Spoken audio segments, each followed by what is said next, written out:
if it's a regular loy sasa, a lower prohibition. But if the loy sasa carries chorus, so then you always abstain, you don't do the mitzvah. And Shabbos, if someone breaks Shabbos, carries chorus. Another issue is, besides for Shabbos being a loy sasa, it's also a mitzvah saseh. Meaning in the Ten Commandments it says, loy sasa kol malacha, don't do work on Shabbos. But the Chumash also says, b'yoyim hashvi tishbos, you have to rest on Shabbos. It's a loy sasa and a mitzvah saseh. And the rule is, as all the scholars here would know, a mitzvah saseh can push away a loy sasa, but it can't push away a loy sasa and an aseh. And therefore, one would have assumed you can't do a bris milah on Shabbos.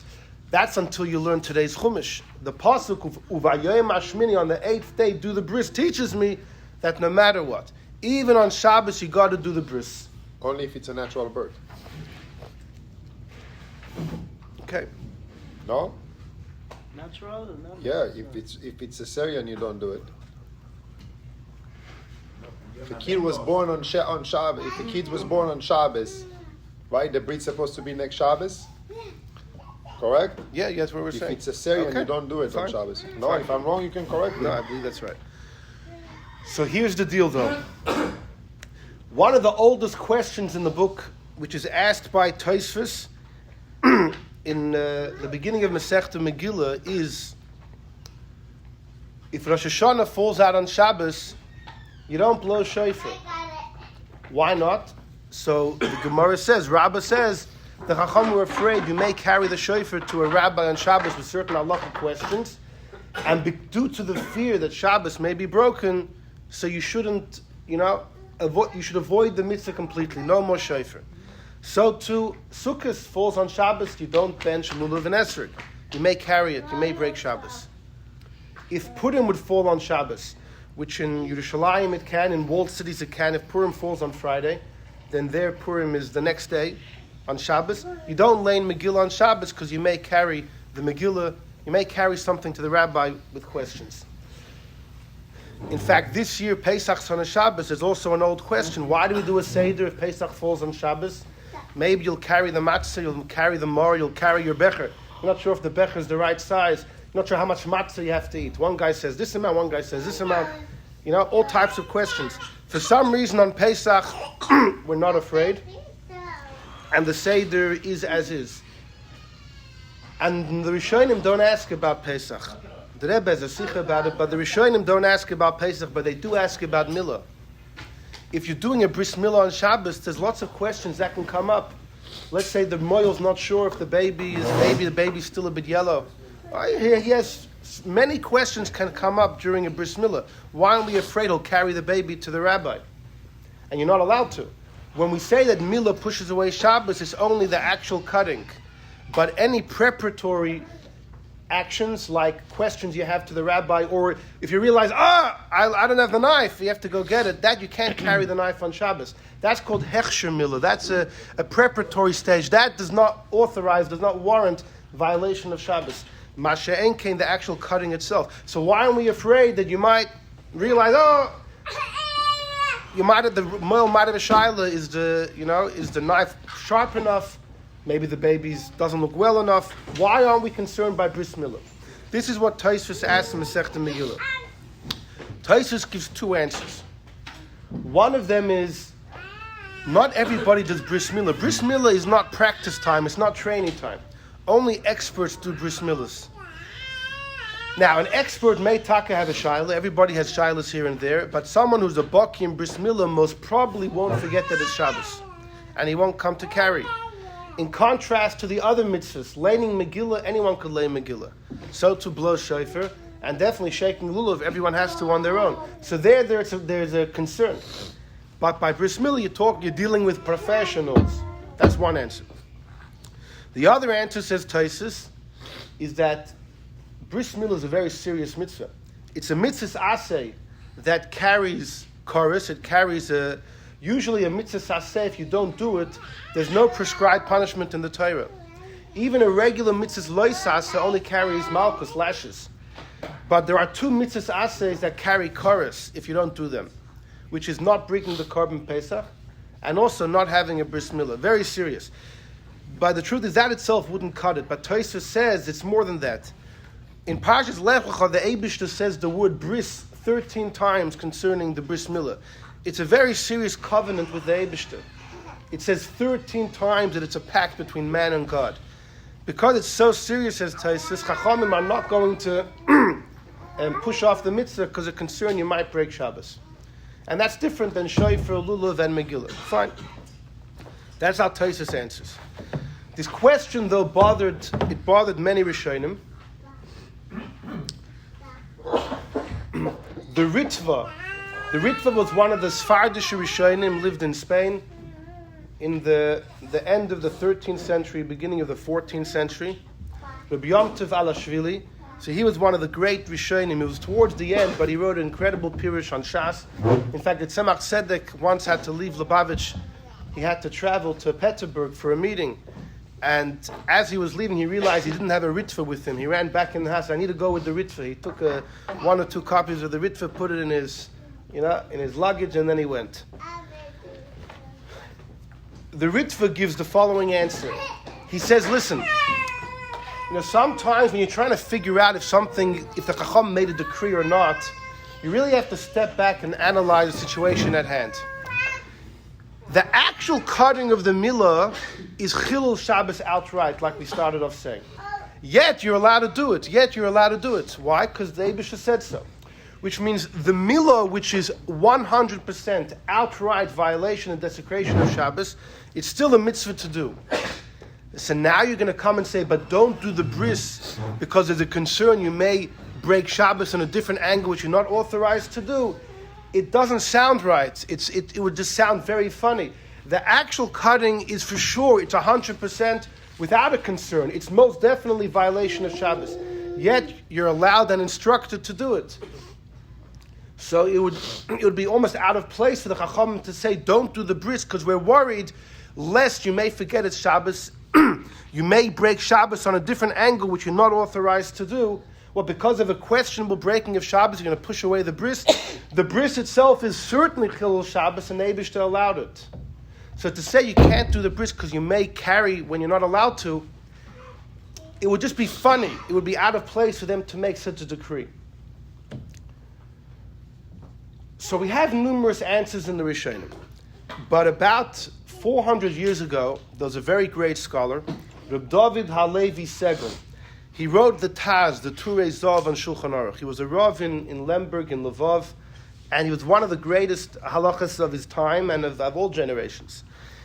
And in his work, in his commentary on Shulchan Aruch, in 3 different places, he writes the following yesod, the following principle. And it became so famous that it became known as the well-known Taz, the Taz Hayodua. In fact, it's so well known, I'm probably embarrassing you by repeating it, but nevertheless. We know the Chachamim have a lot of power in Yiddishkeit. In fact, most of Yiddishkeit we do today, it would be fair to call it Rabbinic Judaism. They say if Moshe Rabbeinu would walk in here, he would say, I told you what? Rabbinic Judaism has gone through a big hishtalshlus, a big chain of events and effects. And that's actually what's kept Yiddishkeit whole. Now the Chachamim have lots of power, even to mitigate the words of the Torah. How far does their power go? So there's a big debate in Masechta Yevamos towards the end between 2 Amoraim, Rav Chisda and Rabbah. Rav Chisda believes the Chachamim even have the power to tell you to go against the Torah actively. Now they have to have a strong reason to do so, but he gives an example. Certain times you separate truma. If you have produce, you have to separate part of it as truma. Once you separate it, the separated produce is holy and it belongs to a kohen. And if a person eats it, you'll be chayiv kares. It's very serious. But the Chachamim didn't want people to do certain separations. For example, if you separate something which was impure and the rest of the crop is pure, the Chacham said it's invalid. Minat Torah, it's valid.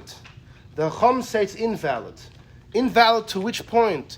To the point that the separation is considered like it never happened, and you could do whatever you want with the produce that you separated. But Minat Torah, it's truma. How could the Chum allow you to actively go and treat that produce like it's mundane? In our Torah, it's holy. So Chisda says, you see from there, the rabbis have the power to allow you to actively violate the Doraisa. Rabbah disagrees. Rabbah says the rabbis only have the power to violate a biblical command passively. B'shev va'al taseh. Most Rishonim paskin like Rabbah. Chaim Kanievsky just passed away. His father, the Steipler Gaon, believes the Rambam paskins like Rav Chisda. But Al Kaponim, most Rishonim paskin like Rabbah. Chacham only have the power to go against the biblical command passively. In other words, they could say, God said, blow shofar, we don't want you lest, X, Y, Z. Don't shake lulav and esrog less. It's all about being passive. Now, and that's basically what we paskin. The Torah allows you to have chicken and milk together. It's only meat and milk you can't. The Chomim, right? The Chomim can come and say that we don't allow it. We don't allow it. But here's the shaila. If the Torah says something explicit, would the rabbis have the power to forbid it? Chicken and milk is not explicit in the Chumash that it's allowed. It's only that the Torah forbade meat and milk, and we deduce from there that chicken would be okay. But if something would be explicit in the Chumash, would the rabbis have the power to prohibit it? So the Taz holds no. He holds they can't do that. And he writes it concerning numerous halachas. One of them is to answer the question on today's Chumash. He says, do you know why the rabbis couldn't meddle with the bris milah on Shabbos? He says very simple. When it comes to shofar, was there ever a pasuk you should blow shofar on Shabbos? No. The Chumash just says blow shofar. And you understand that to mean whether it's Sunday, whether it's Shabbos. Since there's no explicit pasuk about Shabbos, the rabbis could say don't do it. The Torah said shake lulav and esrog. It didn't say if it fell on Shabbos. Because it's not explicit, the rabbis have the power to say don't do it. But when it comes to bris milah, really you wouldn't be allowed to do it on Shabbos, like we explained in the beginning. It's only because of today's Chumash of Ubayom Hashmini on the 8th day, no matter what, which that teaches us that you're allowed to do bris milah on Shabbos. Without the pasuk, it would have been obvious that you can't, like we explained before. So it says the Taz, you need the pasuk to allow it. But once you have a pasuk, the buck stops there. Once the pasuk says that you do bris milah on Shabbos, because that's the only understanding of this pasuk, because otherwise it's extra. So the Taz says the Chomim cannot intervene, their hands are tied. And that's why you're allowed to do it. He says a similar thing concerning shofar and Rosh Hashanah. We know you don't blow if Rosh Hashanah falls on Shabbos, because you may carry it. I have another shaila. You should never blow shofar ever on Rosh Hashanah. Why? You may violate Yom Tov. How so? Maybe you'll travel tchum. You can't travel. Maybe the Rav is far outside the city. Maybe to ask him a shaila. But generally, you're allowed to carry on Yom Tov, right? Can't travel tchum. What if it's too far, right? Maybe be concerned. What if you're going Mitzrayim? You might go too far. More than that, you can't play violin on Shabbos. Can't play instruments. Why? The Chachamim decreed if you play instruments, then if it breaks, you may fix it. You may be masakin the kli. You might fix the kli. So if you can't play instruments, then that decree should also prohibit blowing a shofar. Like you can't blow a shofar on a regular Shabbos or Yom Tov. So every Rosh Hashanah, the Chachamim should say, don't blow shofar. Maybe you'll be masakin. Maybe you'll fix an instrument. You should never blow shofar at all. If a shofar is an instrument, how would the Ritva answer that? Hold on. Many hold so many answer that shofar is not a real instrument. Yeah, have you ever saw someone pick up a shofar and blow it for the musical notes? People only do it for the mitzvah. So that's probably the most common answer. Is shofar is not really instrument. People blow for the mitzvah, and that's it. Usually people have had more than enough of hearing the shofar. They're not interested in hearing any more. The Tashbates, who was one of the end of the Rishonim, Rabbi Shimshon, the son of Tzemach, last name Doron. He lived in Spain. He was born at the end of the 1300s. And then in 1391, there was an expulsion from Spain, from the southern area of Spain, 101 years before the big one. And he and his teacher, the Rivash, they were sent down south. They went to Algeria. And both of them, the Rashbats, and the Rivash were big Rabbonim in Algeria, and they're buried. They're buried there till today. Lots of big stories with the two. So the Rashbat says,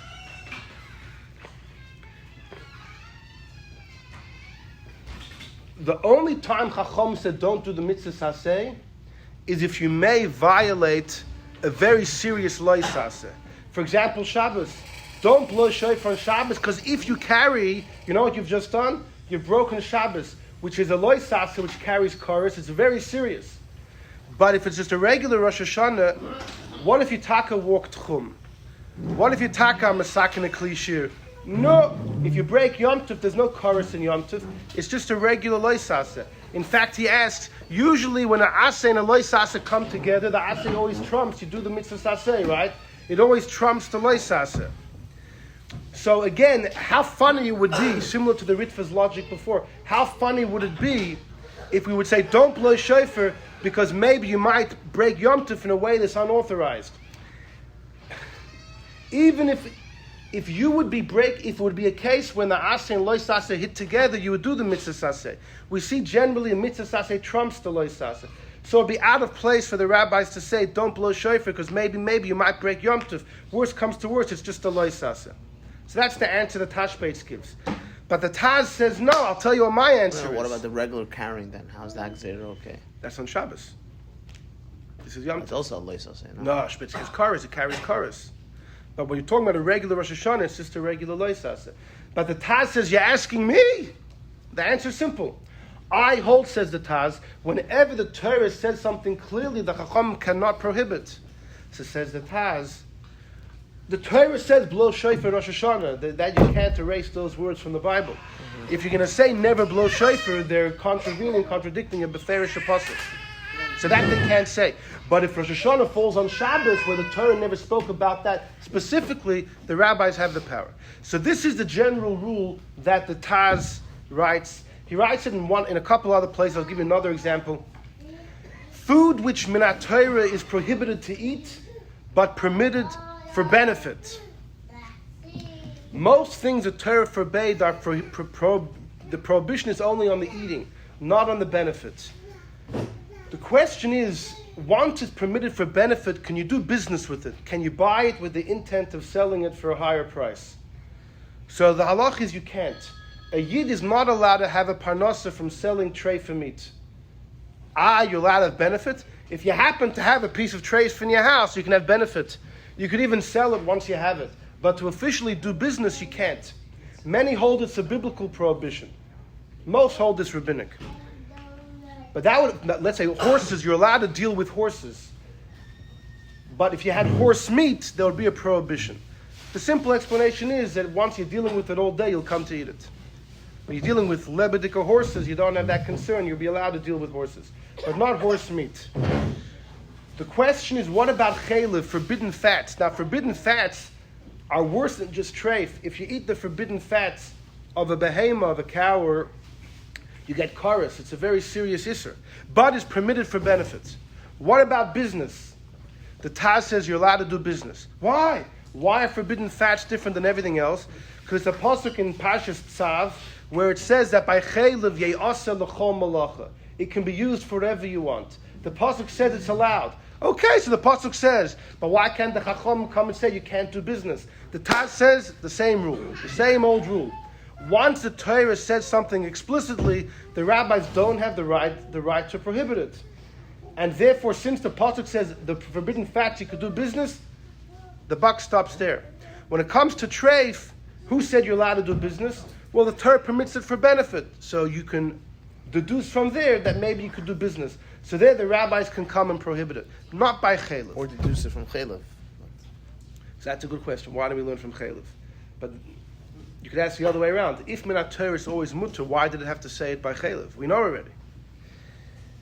So some learn from there as a proof everywhere else it's also minat Torah. But we said most hold everywhere else it's only rabbinic. But the Chacham couldn't decree on chaylev because the Torah said it's okay. All right. So the Taz came out with this rule. There have been so many of the poskim the last couple hundred years that have found seemingly contradictions with the rule of the Taz.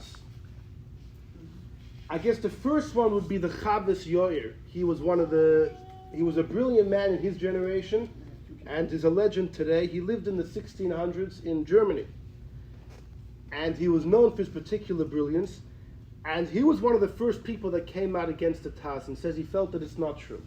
And he wanted to prove it from the laws of taking interest from a goy.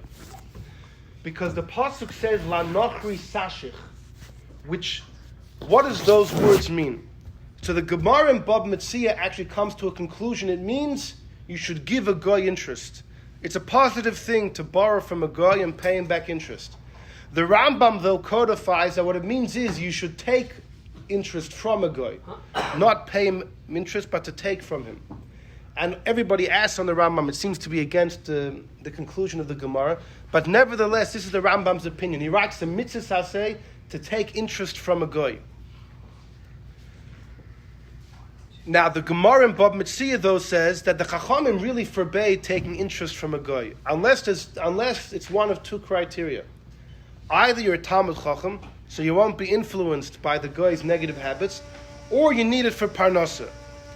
Today, whenever we take interest from goyim, we rely on the fact it's for Parnasa. It's for Parnasa. I already have plenty of Parnasa. I'm helping other people have a Parnasa. You know, the money, it's for my kids, it's to set up other families. That's the heter we have today to take ribis, take interest from goyim. But otherwise, the rabbis forbade it. It's a clear Gemara. So the Chavos Yair, wait a second.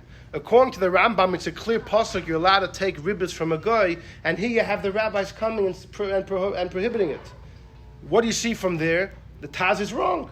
The Taz is wrong. The rabbis do have the right to prohibit an act which is completely mutter from the Torah.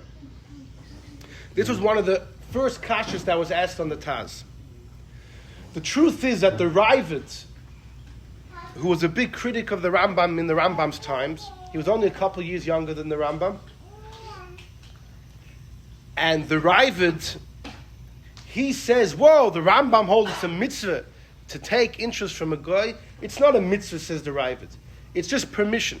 Meaning what the Torah was saying like this, you can't take ribos from your brother. From a goy you could take. It's just reshus, it's permission. The Ravid holds there's no mitzvah to take ribos from a goy.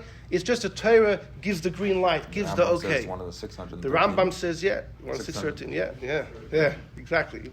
Listen, we chap our mitzvahs where we can, right? So according to the Ravid, it comes out well. If it's only permission, perhaps the rabbis have the right to decree. The permission is clear in the Torah. Well, there was the Shar HaMelech. He lived in Turkey about 300 years ago. About 300 years ago in Turkey, there was a group of Sephardic rabbis that were incredible geniuses in learning, no question about it. And they were monumental in their times. There was a group of them. There was the Mishnah LaMelech, there was the Machne Ephraim, and there was this fellow, the Shar HaMelech, and there were a few others. These people were, you just read their Sfarim, their brilliance, it's incredible. It just shines through their words. The Shar HaMelech, he believes that the Taz is right, but only if it's a mitzvah. If the Torah specified and clearly delineated a mitzvah, then the rabbis can't intervene. But if the Torah only gave permission for something, even if it's clear in the psukim, the Chachamim can prohibit it. And therefore he says there will be a difference between the Rambam and Ravid by ribis. According to the Rambam, it's a mitzvah, so you're going to be, the Chavos Yair will be right, you're going to be stuck up the river without a paddle. But according to the Ravid, it's only permission, nish gefährlich, it's not so bad. Because if it's only permission, the Chachamim have the power to prohibit it. The truth is, the idea of the Taz you can find earlier in some of the Rishonim. The Rosh, who was a Rishon, he was born in 1250, passed away in 1327, started off in Germany and then ended up in Spain. One of the greatest of the Rishonim. He writes in the Gemara in Sanhedrin, a king cannot judge and cannot be judged. That's what the Mishnah says. A king is above reproach. He can't be judged, and therefore he can't judge. Because the Gemara says if you can't be judged by others, you have no right to judge others. A king can't be judged, therefore he can't judge either. The Gemara says that's only by Malchi Yisrael. if your kings we know in the first Beis Hamikdash, the Jewish kingdom split between the north and the south. The northern kingdom was known as the kingdom of Israel, of Yisrael. Those kings can judge and can't be judged. But if you're from the Davidic dynasty, from Malchei Beis David, there you can judge and you could be judged. Why? Because there's a pasuk in Yirmiyah where it says, Koyamar Hashem, Hashem said to the house of David, to the kings, you should judge. So the Rosh says, a pasuk in Yirmiyah, when did the Chachamim say that the kings can't judge or be judged? It happened during the second Beis Hamikdash, because there was a story with King Yanai. It's a long story, I'm not going to say it now. But the rabbis felt that it's dangerous business to judge a king, and because he can't be judged, therefore he can't judge. So the Rosh asks, this happened hundreds of years after the pasuk of Yirmiyah. So once the rabbis are giving a decree, why can't they decree it about the kings of David as well? And the Rosh says, no. Once there's a clear pasuk that the kings of David should judge, the rabbis cannot contravene a clear pasuk. So the Rosh already says the idea of the Taz. But the Sha'ar HaMelech says, in the case of the Rosh, there's a mitzvah to judge. There's no proof that the Rosh holds that even if it's just permission.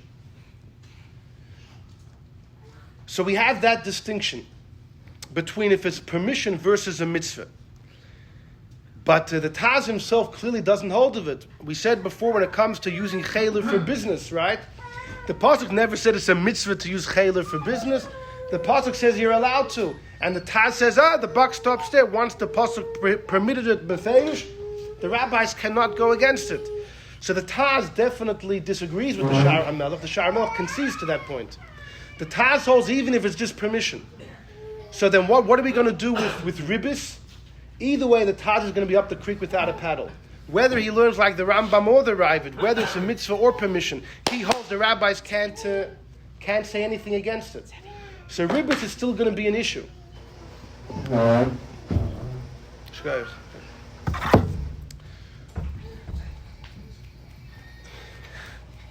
We'll come back to ribbis soon. The Torah says you're allowed to marry two wives. In Parshas Kiseitse, there's a story, a man marries two wives. He hates one, he loves one, that's where the rabbi said, you see what happens, right? You see that's the inevitable result. But the fact is the Torah speaks about a case of a man who marries two wives.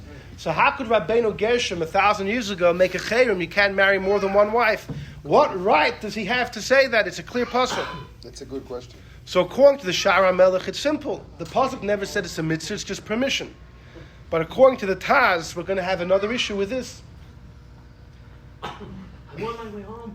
I am. The questions continue. If somebody's father-in-law marries a woman, if somebody's shver marries a woman, and she's not your wife's mother, your shver married another woman, and then he divorces her, are you allowed to marry her? Are you allowed to marry? Minat Torah, you for sure can. No problem. She's not related to you at all, but you shver married a woman, no connection to you. Not just that, she's not your shviger. She's not, as much as she would like to be, she's not your mother-in-law. There's a pasuk that David was told by the Navi that you could marry your father-in-law Shaul's wives, as long as they're not the mother of your wife Michal. You could marry the other women that your father-in-law married. It's a clear pasuk that you're allowed. Yet the Chachamim forbade it. How could they forbid it? It's a clear pasuk that David was told you're allowed to marry your shver's wives. Obviously after Shaul was killed and therefore they're no longer married women. So how could the rabbis come and forbade it? A kasha on the Taz. What's another kasha, another big kasha on the Taz? Also today's Chumash. Once a woman gives birth to a boy or a girl, so the blood that comes out, she's tamei leida, she's tamei, but only for a week or 2 weeks. If after that point she checks herself and she sees there's no more blood, she's pure, then for the next little while, depending on if it's a boy or if it's a girl, you either have 33 days or 66 days that any blood she sees is pure. It's called dam toyer, pure blood. It's a clear pasuk in today's Chumash. Not just that. It was permitted throughout the times of the Mishnayos, throughout the times of the Gemara. It was only about 1,200 years ago that the Gaonim said no more. Because once people said that, for the next 3 months after the girl is born, the blood is mutter, people started making way too many mistakes. So the Gaonim said no more. They forbade it. How could they prohibit it? It's a clear pasuk in today's Chumash that it's mutter. Another kasha on the Taz. Another kasha. They won't get through everything, but just to rile everybody up. In Parshas Tazria, there's a story there that when the Yidden were traveling to Eretz Yisrael, they came to the lands of our cousins, Ammon and Moav. They come from Lot. They're our cousins. And they did not come out towards us offering us food and drink, and because of that, Hashem said, if any of them want to be Megayer, they could be Megayer, but they can't marry into regular Yidden, they can only marry other Gerim, because they have this terrible trait of the achzorius, of the lack of compassion. Ruthless. By the way, the word ruthless, Rus, was the paradigm of Rachmanis. The word ruthless means a person has no part of ruth inside of them. It's the actual pshat in the word. Ruthless. Now you learned something. That makes sure everyone walks out with something. So, the pasuk says clearly that, had they offered food, bread, and water, we would have been able to take it. It's clearly indicating you're allowed to eat the bread of Goyim. Yeah, we know the rabbis came and said, Pasakum is also, if your neighbor bakes some bread, even though you know that you saw all the ingredients are kosher, you're not allowed to eat the bread of a private Goy. Pasakum. You can't eat it. How? The pasuk clearly seems to say it was okay. So because of all these questions, there were some that believed that the Taz is wrong. But the more tolerant Achronim believe the Taz is right. But there's exceptions. You have to know when the rule applies, when the rule doesn't apply. What time officially does the breakfast come out? It's actually on its way here. It's on its way. So whenever it comes, that'll be the cue that I'm done. You have to know when it applies, when it doesn't apply. Then I myself am going to go get it.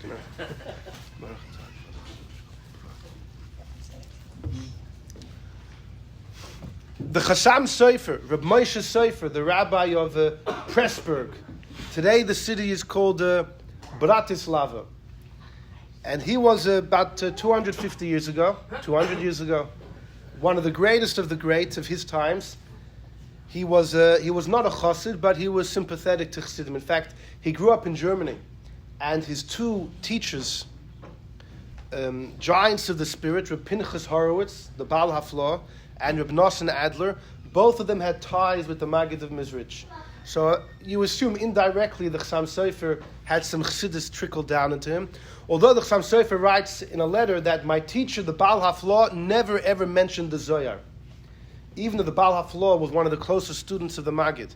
When he came to Germany, apparently it was all undercover. The Chassam Sofer has a number of tshuvas where he deals with all of, everybody trying to lynch the Taz. So he says you have to understand where it applies, where it doesn't apply. And he says, for example, the case of the shviger. He says like this: if the rabbis would come and prohibit something, and it undermines what the pasuk says, that's when their hands are tied. But if they're coming from a completely different angle, then it would be okay. What does this mean? He says, for example, if David was told you're allowed to marry your shver shols, his wives, the wives that aren't your mother-in-law, not the mother of your wife, then what you see from that pasuk is she's not considered related to you. She's not related to you. She's not your shviger. So if the rabbis would come, now the rabbis came and said many women that Minator you're allowed to marry, the rabbis prohibited. And they called them shniyas, secondary ones. And they said that in our eyes, these people are considered an erva, they're considered a relative. If they would come and say that this shviger is considered a relative, they can't do that, because that would be completely contravening the pasuk. But if they come from a completely different angle and say, yes, she's not your shviger, and really you could marry her. But they say the problem is there's too many ignorant people around. And once you marry that shviger, people will think you're allowed to marry your wife's mother. It's Maris Ayin. It just doesn't look right. That they're allowed to do. From what you see from the pasuk of David is this shviger, she's not an erva, she's not related. The Chum can't say we consider her a relation. That they can't do, according to the Taz. What they can do is to come from a completely different angle. And he says the same thing concerning ribbis. If the rabbis would say that we don't want you to take interest from a goy, because you may take interest from a yid. In other words, they want to prohibit it based on the laws of interest. That they can't, because the Torah said clearly it's okay. What they can say is come from a different angle and say, listen, if you're going to take interest from a goy, you're going to deal with goyim a whole day, and they're going to rub off on you. You're going to pick up some of their bad habits. That they can do. This is the Chassam Sofer's rationale. Many had a big problem with it because it's a very fine line. It seems many of the authorities after the Chassam Sofer weren't very convinced by his argument, but this is what he tries to pull off. And this answers, you can almost say this about anything then, that whenever the rabbis prohibited it was for some other reason. So it's a very shaky argument. But the Chassam Sofer was one of the greatest of the great, and this is his opinion, and he feels it's valid. The Tzemach Tzedek asks in one of his Sfarim concerning the case in today's Chumash about the blood, the prohibited blood, the permitted blood. And the Tzemach Tzedek lays out the following Yesod. The Tzemach Tzedek says, I believe, this is our Rebbe, the Tzemach Tzedek, he believes the rabbis don't have the power to prohibit it. They have the power to say that our custom is to abstain. They can say it's a minig not to do it. They can't prohibit it. Says the Tzemach Tzedek, this that we know that if a person has a daughter, right? You know, and the wife goes to mikveh 6 weeks later, let's say. The Torah says you have 66 days, you have really 80 days after the birth. So let's say on day 60 or day 70 she sees blood. Minat Torah it's mutter, from the Chacham it's mutter. Said that Tzemach Tzedek, it's really mutter even today. The Gaonim never prohibited it. They just said the custom is to refrain. That's a very strong custom. No one's going to break the custom. But as long as it's in the framework of a minig, then it's fine. That's the Tzemach Tzedek's belief. Rabbi Yitzchak Isaac Chaver, one of the great Litvische Gaonim in the times of the Tzemach Tzedek, in the Litvische world is known as the Peh Shlishi, the third mouth. Why? Because the Vilna Gaon had a great student, Reb Mendel of Shklov, and Reb Mendel of Shklov was a great Gaon in Nigla and Kabbalah, and he taught this Rabbi Yitzchak Isaac Chaver many of the secrets of the Vilna Gaon in Kabbalah, and in fact we know the Vilna Gaon spent most of his time learning Kabbalah. In fact, the Graz student Reb Chaim Volozhiner said after the Vilna Gaon was about 28 years old, he almost closed the Nigla books, and he had a little hut somewhere outside the town, and he would go there for days and just learn Kabbalah all day. In fact, we have a tradition, the Alter Rebbe once said that in Nigla I'm not afraid of the Vilna Gaon, but in Kabbalah there's what to reckon with. So this Rabbi Yitzchak Isaac Chaver is known as the third mouth, because many of the secrets of the teachings of the Vilna Gaon were only passed down from him. Now he also wrote a sefer called Binyan Olam, which is Nigla. It's an incredible sefer of tshuvas, of halachic responsa. And in it, the Binyan Olam, he disagrees. He doesn't quote the Tzemach Tzedek, but he disagrees with anybody who makes this differentiation between a prohibition versus a minig. Because again, it's almost like, what's really the difference? You know? It's not a prohibition, it's just the custom is not to, but it's a very strong custom, and you're not allowed to violate the custom. If you can't violate the customs in Vas Pashtei, what does it mean it's a custom? It's basically a prohibition. See, he doesn't buy into the longness, but the Tzemach Tzedek writes it.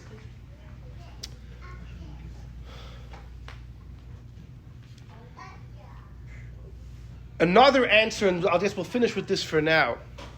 The Noida B'Yehuda, Rabbi Yechezkel Landau, lived in Prague. He was born in 1713, passed away in 1793. He was a Rav in Prague, and he was one of the greatest scholars of his day. The Baal Shem, which was the time of the Baal Shem Tov, the Magid, the Alter Rebbe. The Baal Shem Tov actually was related to him through the Noida B'Yehuda's wife. And the Baal Shem Tov used to actually stay by his house. The Noida B'Yehuda was not a fan of the Baal Shem Tov. He was very skeptical. What? Yes, it's recorded. To the point that the Noida B'Yehuda, he was skeptical of the Baal Shem Tov, but as a guest, he took care of him, as a guest. And he would make the Baal Shem Tov tea. One time he was pouring the Baal Shem Tov a cup of tea. And the Baal Shem Tov's like, I'm not comfortable with you, one of the greatest sages of the generation, pouring me tea. He stopped staying at his house. The reason was he felt bad using the Noida B'Yehuda wasting his time. It could be, though, he also he didn't feel so welcome in the house. But either way, the Alter Rebbe said about the Noida B'Yehuda, er hat gelernt richtig. He used to learn correctly. He knew how to learn. He used to learn correctly. So he's called the Noida B'Yehuda because of one of the Sfarim that he wrote, Shuvas, halachic response. Very, very important. And he's an incredibly important Pesach even today. His halachic opinions are very weighty, very weighty. And his responses are beautiful to read. He's very convincing. His proofs are ironclad. And he was a brilliant man. So it's a pleasure to learn his works. So he also brings up some of these issues in some of his shuvas. What's the Taz going to say about ribbis? That was one of the big kashas. Because we mentioned the Chavas Yor, who lived in Germany 100 years before the Noida B'Yehuda, who's considered one of the greatest of the great. His opinion, mamish, is worth its weight in gold. But as far as weight, what's the heaviest metal? I don't know. But it's very, what? Tungsten. Okay. So it's very, very heavy. And the Chavas Yor, we said, disputed the Taz based on the ribbis issue. The rabbis prohibited taking ribbis in many circumstances, although it's clear in the Chumash, according to the Rambam it's a mitzvah, according to the Rav it's only permission, but either way, according to the Taz, the rabbis can't intervene. So he said that some Sefer said they came from a different angle. They didn't prohibit it based on the category of interest, but they were worried you might learn from the ways of the Goy, which was a bit of a shaky answer. The Noida B'Yehuda, who was before the Chassam Sofer, he says he believes the pshat's like this. Why can't the rabbis contravene and contradict the pasuk? If it's a clear pasuk, why are the rabbis' hands tied? So there's actually a big debate in the Achronim. Is it because the rabbis can't go against the pasuk, or it's because they don't want to? Why wouldn't they want to? So some say they felt that their words would just be a laughingstock. Imagine, you hear the rabbi said you can't do X, Y, Z, and the Chumash says you clearly can. It would be a laughingstock amongst the populace. The rabbi's words wouldn't be accepted. People would be way too skeptical. So therefore the rabbis never wanted to go into those dangerous waters. They would prohibit something which isn't clear in the Chumash. But if it's clear, it's not worth it because it won't be accepted by the masses. But others say, no, maybe the rabbis Pasha don't have the power to do so. So there's a big discussion. But one of the differences is, what if it's not clear in the pasuk, but let's say it's something Hashem told Moshe in Har Sinai. Halach Moshe Sinai. It actually has to do sukkahs. Women don't sit in a sukkah. It's a mitzvah saseh bound by time. Why not? We have a general rule whenever women were part of a miracle and a mitzvah comes to celebrate the miracle, right? So if the women were part of the miracle, they're meant to do the mitzvah as well. Afhein hoyu b'oisanes, they were part of the miracle. We apply it on Pesach to drink the 4 cups of wine. We apply it to hearing Megillah on Purim. So matzah, actually, we have a pasuk. We don't apply it. There's a whole Tosfos discusses why don't we use this. But they are, but for a different reason. There's a pasuk that says, don't eat chametz, eat matzah. We learn out from there, whoever can't eat chametz has to eat matzah. Tosfos asks, why don't we use it for this reason? You eat matzah to celebrate a miracle, whoever's part of the miracle should be part of the mitzvah. So when it comes to sukkah, what does sukkah represent? A debate, Rabbi Lezer, Rabbi Akiva. If it's representing just huts, no. But Rabbi Lezer said it's representing the clouds of glory, it's a miracle. So the women should have to sit in the sukkah even though it's bound by time. So the Gemara in Sukkah says that the halacha l'Moshe Sinai, Hashem whispered in Moses' ear when he came down the mountain that women don't have to sit in the sukkah. So the question is fine, that's Minat Torah. But why can't the Chachamim come and say they should anyways because they were part of the miracle? So you're going to say, the Taz! Since it's explicit that women don't have to sit, Chachamim can't obligate them. But it's not mefurish in the psukim. It's explicit in the oral Torah, not in the written Torah. Does a Taz's rule apply to something which is in the oral Torah? So it depends why the Taz said his rule. If the Taz said his rule because the rabbis Pasha don't have the power to contravene an explicit thing which is in the Torah, then their hands would be tied by a halach l'Moshe Sinai. If Hashem explicitly told Moshe, again the rabbis' hands are tied. But if the reason is the rabbis are worried that the masses will ridicule their ruling because it's against what it, when you take out the Sefer Torah on Shabbos and you read differently, it's going to be a joke. Well, that's never going to happen to Halacha L'Moshe Sinai. So the Pri Megadim writes, he brings a whole debate about this, and it has a lot to do with women on Sukkot, etc., etc. But either way, coming back, and we'll finish with this. We'll wrap it up over here. The Noid Yehuda says the rabbis can't contravene the pasuk if they're completely destroying the pasuk. But imagine they allow the pasuk to remain in certain circumstances, right? They erase 90%, but 10% of it still remains, right? Then it's acceptable. You know why? Take, for an example, take shofar. The Taz said, the Torah said, blow shofar Rosh Hashanah. So the rabbis can't come and say, never blow shofar. What they could come and say is, don't blow on Shabbos. Why? Because the Torah never specifically spoke about that. The Torah says you're allowed to take ribbis from a goy, right? It never said in which circumstances. So even if the rabbis say 90% of the time you can't, unless it's parnasa or unless you're a Talmud Chacham, as long as there's an opening for the pasuk to be fulfilled, you could always say the rabbis aren't contravening the pasuk because the pasuk never said exactly where it applies. So as long as there's one area, even a small area where the pasuk can still be fulfilled, the rabbis can decree on the rest. And that's also how he explains the case of the bread of a goy. It says in Kisei that had the goyim come and given you bread, it sounds like he could have eaten it. So how could the rabbis come and say that if your neighbor bakes some donuts and you know that it's kosher, why can't you eat it? So the Yehuda says, listen, sometimes you're allowed to eat stuff from a goy. If it's from a goyish bakery, not from an individual, then in many circumstances you're allowed to eat it. Or if you're traveling in the field and there's no food, you're allowed to eat the bread of a goy. As long as in certain circumstances it's mutter, the rabbis have the power to decree on the rest. Because the pasuk never said where and when it applies. So the rabbis can always say, these 90% of cases, it's not clearly against the pasuk. Maybe the pasuk only talking about that 10%. Okay, this is a bit of the discussion, a bit of the background. And it starts from today's Chumash, and you see it has lots of halachic ramifications. What about chickpeas? You're allowed to eat chickpeas from a goy? Hummus. You can enjoy. Seriously? As long as you know the kosher, as long as you know that he didn't put fake ingredients. In a vegan place. This is a serious question. Yes, mutter. You're allowed to eat chickpeas from a goy? Yes. Hummus. Not Only bread. the Arabs has the best hummus, but But if you go to fruit bar, to a juice bar, I don't know. Go to Pitaloka. You want hummus? Go to Pitaloka. What are you getting from a guy for? Because the Arabs don't pay. The Arabs will have it. Arab, you know, make sure they don't put any other ingredients. you know Torah, you know Siddur, they know hummus. hummus. Everybody has what they know, You have Rabbi. to make sure that they don't put anything else in the food. There is a place in Israel, seriously. When you use about Truma, you expect me to eat there, and I know I can't eat there. All they say is hummus. The Jews. So why didn't they let a Jew come in with ingredients? He told me that whenever I want, I can do it. He said me even you can turn off the fire and put on the fire. I don't care. Even for hummus, you won't need that because since you could It's eat not hummus, Mishum Melach. exactly. Yeah, but there's no Ashgacha, Maris Ayin, and then you eat No, there. you could be the mashgiach. They're asking you to be the mashgiach. Once you break up the unit of a pasuk into like what can we follow, what can't we follow?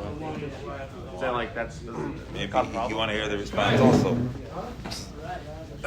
cause issues to break up psukim and start like No, as long as if the pasuk spoke in a general thing, as long as it can be fulfilled in one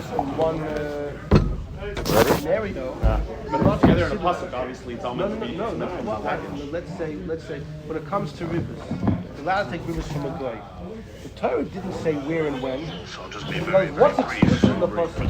morning, nice That day. in some case you're allowed to take ribbis. As long as there are cases where you're still allowed to, you can't say the rabbis are exclusively going against the pasuk. To bring her back If the Torah would say blow shofar on That's the actually pasuk, written against the pasuk. there's another part of the pasuk. You definitely see the Taz holds it secure by shofar. Why can the Chum say don't do it on Shabbos? The Torah never said on Shabbos. But the Torah does mean and I on believe Shabbos. maybe Every till day, Shavuos or after Shavuos for a few months he stayed Because in it never Paris, he said stayed in a Shabbos, hotel. it's not So considered that the my pasuk is in the pasuk. Baba, Show me where the pasuk comes. You know, the rabbi said, show me where the Bible pasuk is. what It doesn't say Shabbos. Oh, it's only the they lived in deduction. Paris. Chacham, every day I asks said for they would something. bring the food. Chicken and milk. The Rebbe gave him more You time. deduce from the Torah I which was think I remember from my uncle Beryl. He didn't ask for He chicken. told me all the details But that that's he only was deduction. Whenever it's not clear, it was 11 o'clock. I mean, 10 Because I also when it comes had to to the be Medea, because he talks about how like it's a strong the door was locked. The Karen Rebbe came made it. after. The Yeah, Rebbe would Karen open without the him. door. I don't know why, but it was very big deal. And this was every single day. I think Shabbos, he would move in to the house of Reb Zalman Shneis, and I think that's where he did Pesach also, with his mother. But he didn't stay with his mother. His mother stayed in Reb Zalman Shneis' house. They were cousins. What's he going to do And the about Rebbe stayed himself in the hotel. what you could And I take said from they all had the different time of the stories, fact that because the he would Torah see the said Rebbe every single day when did the Torah speak and about bring the food. in a story where there was a tragedy? Yeah, the Rebbe, the the story wasn't Rebbe even- gave him No, the Torah instructions. itself is Gave her telling you the story to instructions. stay away from it. But no, but it's still permissible. I'm saying, but Yeah, no, could say no, that story. Shabbos of Tzadikim on Mizgalgal, fish, not a behemoth or chayas or rifles, that's what it says in Kabbalah. And, yeah, and there was, this was come out, I don't know every day, mamish, but this was the Rebbe's food. He would bring, the Rebbe would cook, and he would bring the food. I don't know if he would also bring in the evening, and I'd have to find out from my uncles. That's the Nakud of the kids. When my Zayda passed away, Tavshim Mem Hey, week before my bar mitzvah, the kids asked the Rebbe if they could put this into the mitzvah. They said it was very precious. The Rebbe said they should consult with the Chavre Kaddish if the Chavre Kaddish agree. So they put it in the mitzvah, Zachal Hashamash as Kvayt Kedushas Agmar Shlita Beparis. So, And also later my Baba's mitzvah. Wow. Yeah. So every day he gave the Rebbe free. So you say the answer is Probably knows more. Talking about Rabbi Yaakov Lipsker. The Zayda, his great grandfather, that he Shamash the Rebbe in Paris, Lipsker. His name was Yaakov Lipsker. Yaakov Lipsker. Remember? And that the Rebbe would know that he would give the Rebbe food when he visited his mom. He would visit the Rebbe every day and give the Rebbe food every day. But there was something, Yeah, they were on look the what you just was saying. same. And it was Pesach. The Rebbe was there for Pesach. Paris. And it, something about he would only eat it. He knew if he gave, he said it was okay. I think you need one to live in. Is that what it was? But he asked specifically if it was like Yankel Lipsker said it was good, then it's good. Like he was the Rabbi Machshir, so to say, for the Rebbe at that time.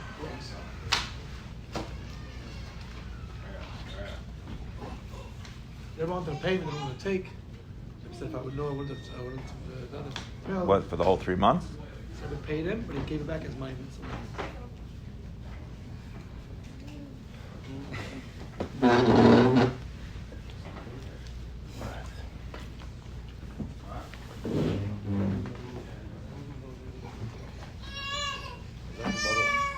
What time's the shear in Zal?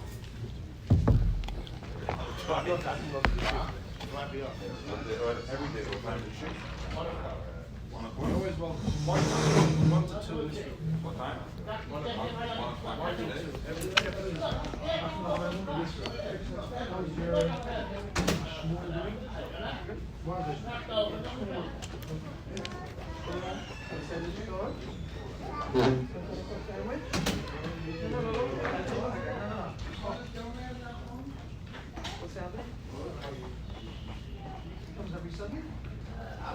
Still on Mendel? Still? So this is a new thing. This is the past 3 weeks, right? What? This sheer breakfast is like the new thing.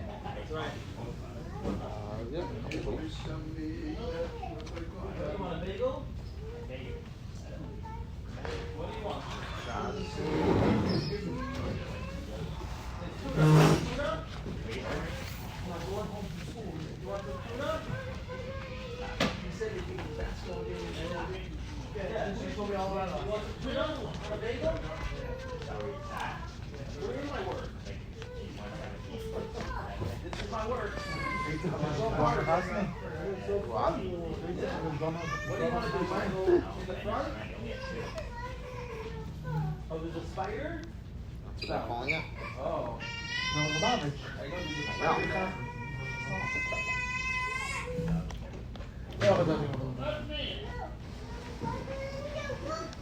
Where's the spider? He wants to come to your work. This is not work. This is having fun. He wants to see work. This is work. He doesn't want to see. You don't want to see me do work. Trust me. He wants to have fun. You don't want to see me do work. I'm doing work. How's this work? If there's real work going on, there's something going down. You come home, you say, oh, I worked so hard. He wants to see what it means. I never come home when they work so hard. Unless there was like a...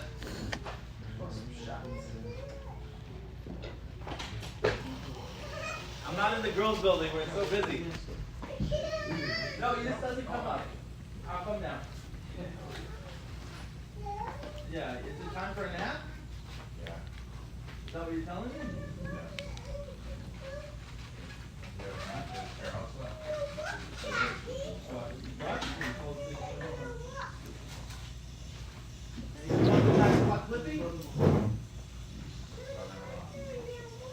The boys are in my work?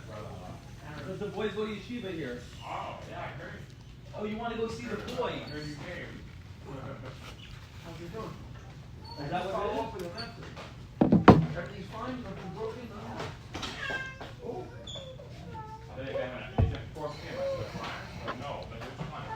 Yeah, I'm surprised if I was... The boys are in my work? You good? That right? Now, do you want to do this now? Yeah, or kinky down? Yeah.